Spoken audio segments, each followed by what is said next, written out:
दिल्ली नगर निगम के सभी trade union के सम्मानित साथियों को मेरा नमस्कार। साथियों,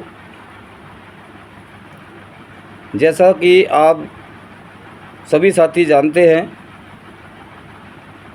कि एमसीडी ट्रेड यूनियन लगभग 100 से ज़्यादा है और अलग अलग सभी डिपार्टमेंट की यूनियन है और टोटल डैम्स डिपार्टमेंट की जो ट्रेड यूनियन है 70-80 के आसपास लगभग है। और आजकल तो यूनियन का जैसे कि वो एक लहर सी चल गई है कि हर वार्ड में एक यूनियन नई खड़ी हो रही है। साथियों, अलग अलग ग्रुप बनाकर एमसीडी यूनियन वाले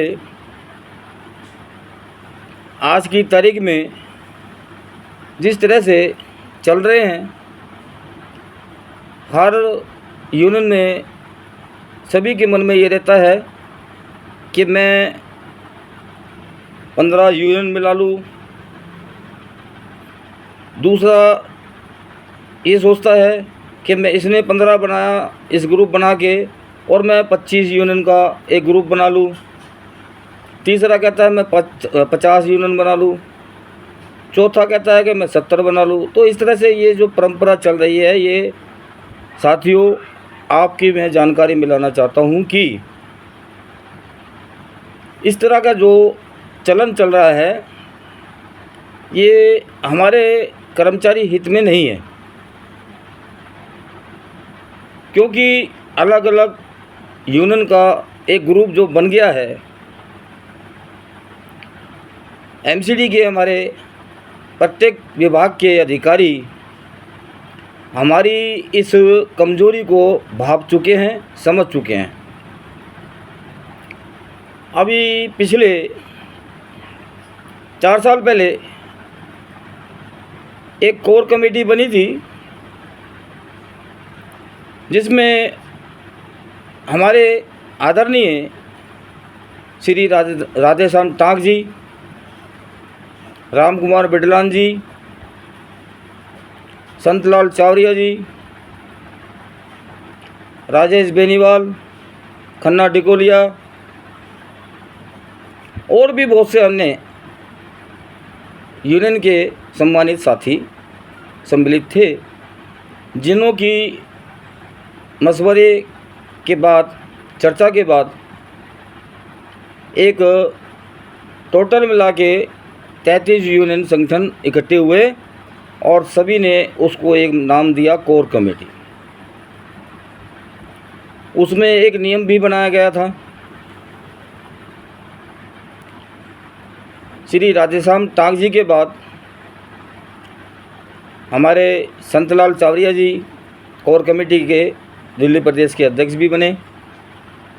तो नियम बनाया गया था कि 1 साल के बाद में एक चुनाव किया जाना चाहिए और चुनाव के बाद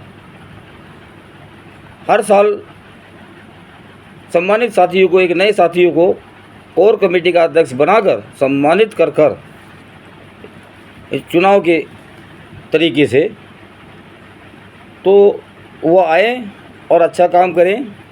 और दूसरी बात साथियों,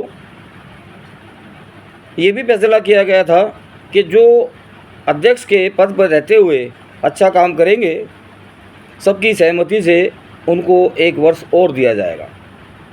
तो इस तरह का एक नियम बनाया गया था और इस 33 संगठनों की सहमति से अखिल भारतीय वाल्मीकि यूथ फ्रंट, जिसके राष्ट्रीय अध्यक्ष श्री खन्ना डिकोलिया जी हैं, कोर कमेटी के 33 संगठनों ने सभी की सहमति से उन्हें एक चुनाव अधिकारी का पद दिया और चुनाव कराने की जिम्मेवारी दी। साथियों, संतलाल चावरिया जी का 1 वर्ष पूरा होने वाला था। खन्ना डिकोलिया जी ने उनको बोला, चावरिया साहब आपका 1 वर्ष होने वाला है, 1 महीना रह गया है। चावरिया साहब ने उनके कहने के तुरंत बाद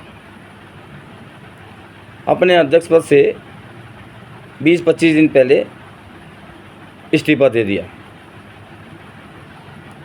साथियों, अब इस्तीफा देने के बाद में चुनाव हुआ। 2023 की बात है ये, 22 की बात है, 2022 की बात है ये। 2022 में कोर कमेटी का चुनाव हुआ 33 संगठनों के बैलेट पेपर से। वाल्मीकि यूथ फ्रंट ने चुनाव में बहुत बखूबी से एक बढ़ चढ़कर सिस्टम में रह के, अनुशासन में रहकर चुनाव करवाया, जिसमें 2 प्रतिनिधि चुनाव में उतरे थे, कप्तान डिक्का जी और राजकुमार दिगान। 33 में से 21 वोट राजकुमार दिगान को मिले, 9 मिले कप्तान डिक्का जी को। 1 वोट निरस्त हो गया था।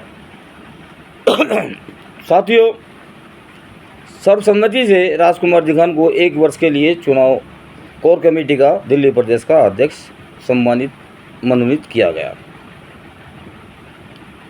अब देखिए, जिस तरह से चुनाव हुआ, चावरिया जी के कार्यकाल के बाद चावरिया साहब बीच में से हट गए और उन्हें कोई भी आवाज़ नहीं उठाई किसी के भी प्रति या किसी के खिलाफ।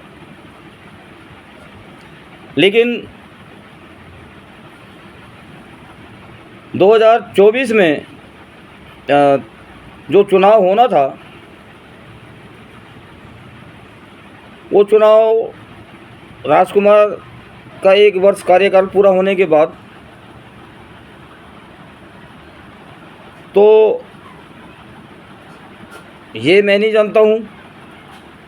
खन्ना डिकोलिया जी के पास वो बताते हैं कि मैंने चुनाव के लिए कई बार बोला और अन्य ट्रेड यूनियन के भी पदाधिकारियों को बोला, लेकिन ज़्यादातर लोगों की ये मंशा थी कि जैसा काम चल रहा है चलने दीजिए। तो ये तरीका भी बहुत ज़्यादा गलत था। खन्ना जी के ऊपर दबाव डाला गया कि आप चुनाव मत कराइए और जैसा चल रहा है चलने दीजिए। ये गलत तरीका था। तो ऐसा लगता है कि कोर कमेटी अध्यक्ष पद के लिए एक लालच का पद हो गया है, जो लालच के कारण उस कोर कमेटी अध्यक्ष पद से हटना नहीं चाहते। उसके बाद 2025 आता है और 2025 में वाल्मीकि यूथ फ्रंट द्वारा चुनाव पे जब दबाव डाला जाता है और चुनाव के प्रक्रिया को पूरा करने के लिए सिविलियन में 4 जून को एक मीटिंग होती है, जिसमें 33 यूनियन के सभी सम्मानित साथी वहीं इकट्ठे होते हैं। साथियों, राजकुमार दिगान के कार्यकाल में कुछ संगठन नए आए होंगे कोर कमेटी में जिन्होंने समर्थन दिया, जिसकी सूचना चुनाव अधिकारी को नहीं दी गई, जबकि देनी चाहिए थी, नियम से बाहर थी, सूचना देनी चाहिए थी। और ये बात 4 जून को सिविलियन में मीटिंग में खुलासा हुआ और जब राजकुमार जी के ऊपर दबाव पड़ा सभी संगठनों का कि चुनाव होना चाहिए, तो उन्होंने एक्सेप्ट किया, स्वीकारा कि चुनाव होना चाहिए। और इस चीज़ की घोषणा राजकुमार जी ने खुद ही की अपने मुख से, जिसकी वीडियो आज भी कई साथियों के पास है कि चुनाव वाल्मीकि यूथ फ्रंट ही करवाएगा जैसे पहले करवाया था। और आज मैं कोर कमेटी अध्यक्ष के पद से इस्तीफा देता हूं और बैलेट पेपर के द्वारा ही चुनाव होना चाहिए। तो मैं ये पूछना चाहता हूं साथियों, आप पूछिए राजकुमार जिंगान जी से, जब आपने 4 जून को सिविलियन जोन में मीटिंग के दौरान ये स्वीकारा और ये घोषणा की कि वाल्मीकि यूथ फ्रंट ही चुनाव करवाएगा और बैलेट पेपर से चुनाव किया जाना चाहिए, और 33 संगठन जैसे पहले चुनाव में सम्मिलित थे वही 33 संगठन ही चुनाव में वोट देने का अधिकार रखेंगे। साथियों, खुद अपने मुख से बोलने के बाद वो उनकी बात कहाँ रह गई। वहीं 4 जून को मीटिंग में फैसला हुआ कि 15 जून को 2025 को चुनाव कोर कमेटी का किया जाना है। जिसने भी फार्म भरने की प्रक्रिया पूरी करनी है वो करें। जो काम समाज के लिए, समाज के हित के लिए करना चाहता है, ईमानदारी से वो आए और चुनाव लड़े और जीते। जो भी वो सच्चे मन से, ईमानदारी से अपने समाज के लिए या कर्मचारी के लिए काम करे। लेकिन उस दौरान घोषणा तो हो गई चुनाव अधिकारी के द्वारा, सबने एक्सेप्ट भी कर लिया।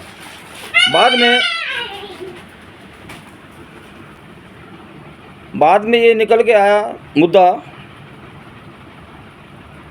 कि 15 जून जो चुनाव की डेट रखी है बहुत जल्दी रख ली।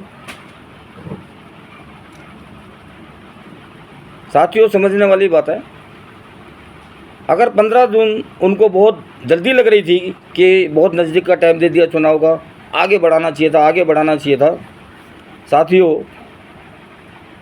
फिर ये अचानक ये कहने वाले कि वाल्मीकि यूथ फ्रंट चुनाव करवाएगा, बैलेट पेपर से चुनाव करवाएगा, 33 संगठन ही चुनाव में हिस्सा लेंगे।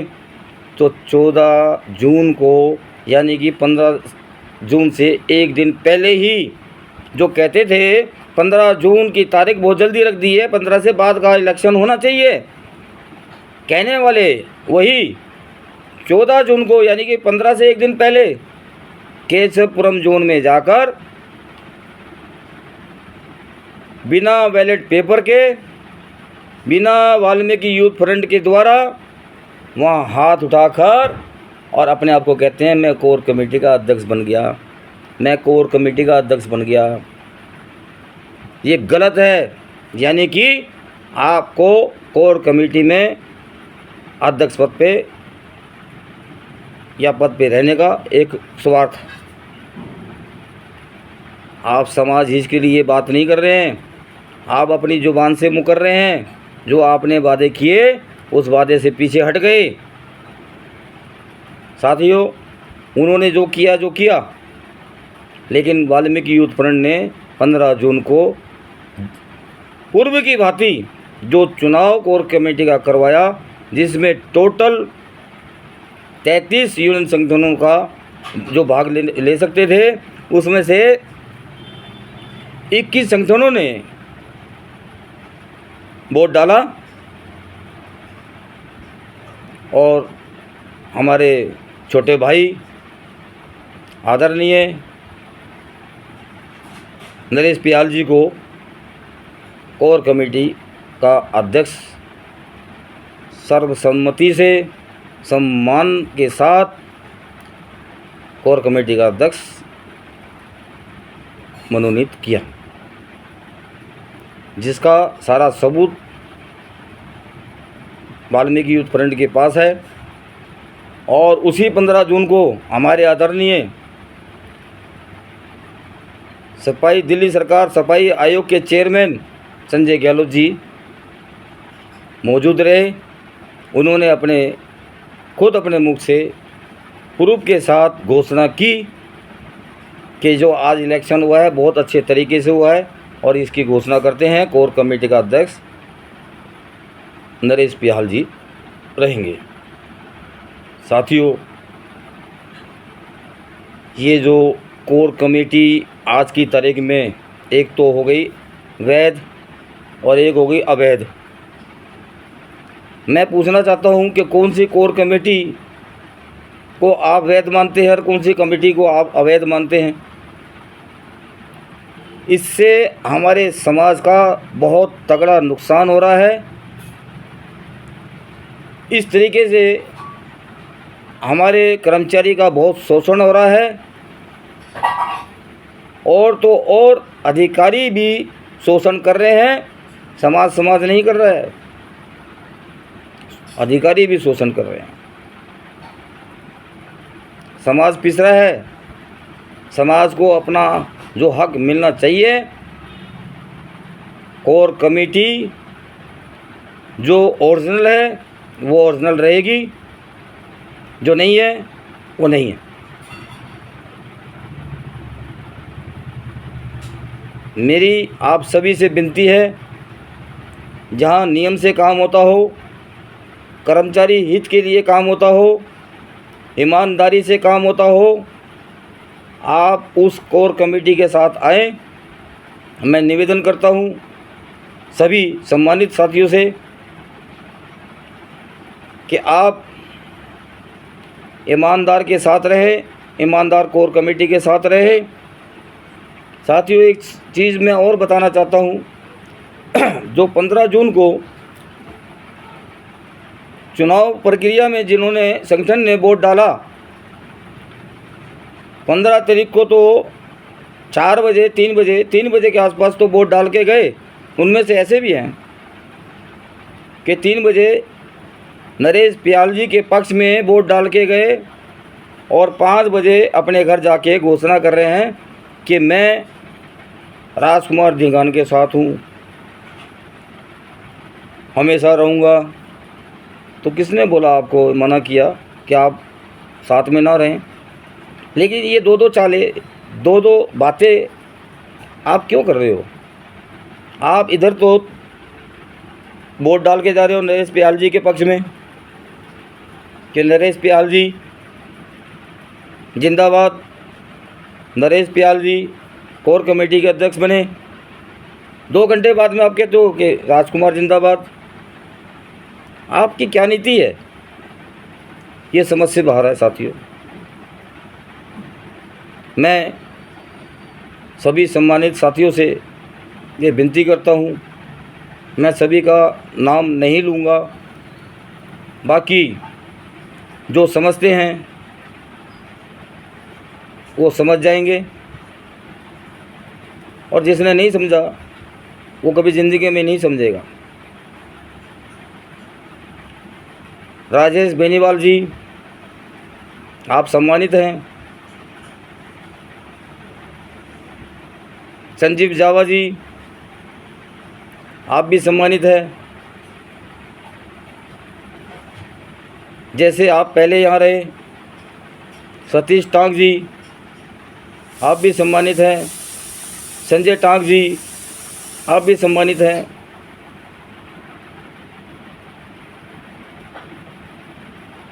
मोहन पहलवान जी, आप भी सम्मानित हैं।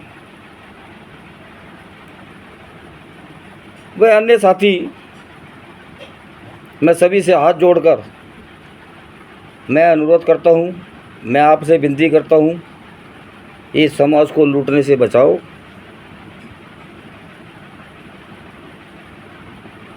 ये 5 उंगलियां हैं, कोई भी इसको ऐसे पकड़ेगा और मोड़ देगा, तोड़ देगा। जब ये मिल जाती है ना ऐसे, तो किसी की ताकत नहीं आपकी उंगलियों को टच कर जाए। ये मुट्ठी, बंद मुट्ठी बड़ी ताकत होती है, क्योंकि 5 उंगली ये इकट्ठी हो गई हैं, ये ताकत बन गई है। ऐसे ही दूसरे हाथ की 5 उंगली हैं, ये ताकत बन गई है। ये ताकत होती है। ये दोनों जब मिल जाती हैं तो 5 और 5 10 होती हैं, ताकत बढ़ जाती है, एकता होती है। एकता में ही बल होता है। और हमारी एकता टूट जाए, खंडित हो जाए, इससे हमारे समाज को नहीं, हमारे पूरे एमसीडी के कर्मचारी को नुकसान हो सकता है। मैं पुनः सभी सम्मानित साथियों से अनुरोध करता हूँ, मैं किसी पद का भूखा नहीं हूँ और ना मुझे कोई पद ना दे, मुझे कोई इतराज़ नहीं है, लेकिन समाज हित के लिए मेरी ईमानदारी है, मैं समाज हित के लिए कार्य करता रहूँगा। गलत बात का विरोध करूँगा और अच्छे की तारीफ़ करूँगा। आप मुझे समाज हित के लिए जो ग्रुप बनाए, एक होके बनाए, आप मुझे सेवक का भी अगर पद देंगे तो मैं पूरी सेवा करूँगा आपको, लेकिन ईमानदारी से काम कीजिए, समाज हित के लिए काम कीजिए, निष्ठावान होकर काम कीजिए। मैंने कोर कमेटी के अभी तक जो मैंने जाना और समझा, और केवल एक पर्सनली एक नज़दीकी एक मुलाकात में ही मैंने पहचाना और जाना। जय भगवान चारण जी।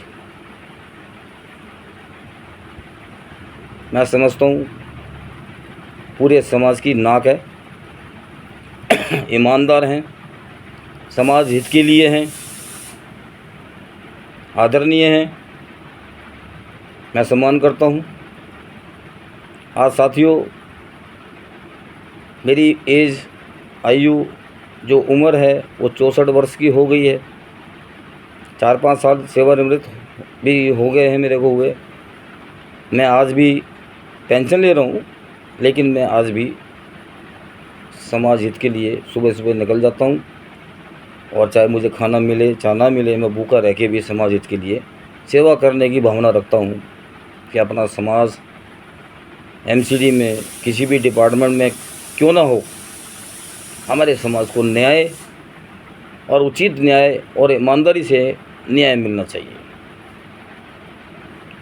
मैं पुनः सभी से हाथ जोड़कर विनती करता हूँ, एक झंडे के नीचे आ जाएं और एक हो जाएं और मुट्ठी बंद करके अपनी ताकत बन के एक होकर दिखाएं और अधिकारियों को मुंह तोड़ जवाब दें और अपनी ही ताकत के बल पर कर्मचारी का हक दिलाएं। जय हिंद, जय वाल्मीकि, जय बाबा।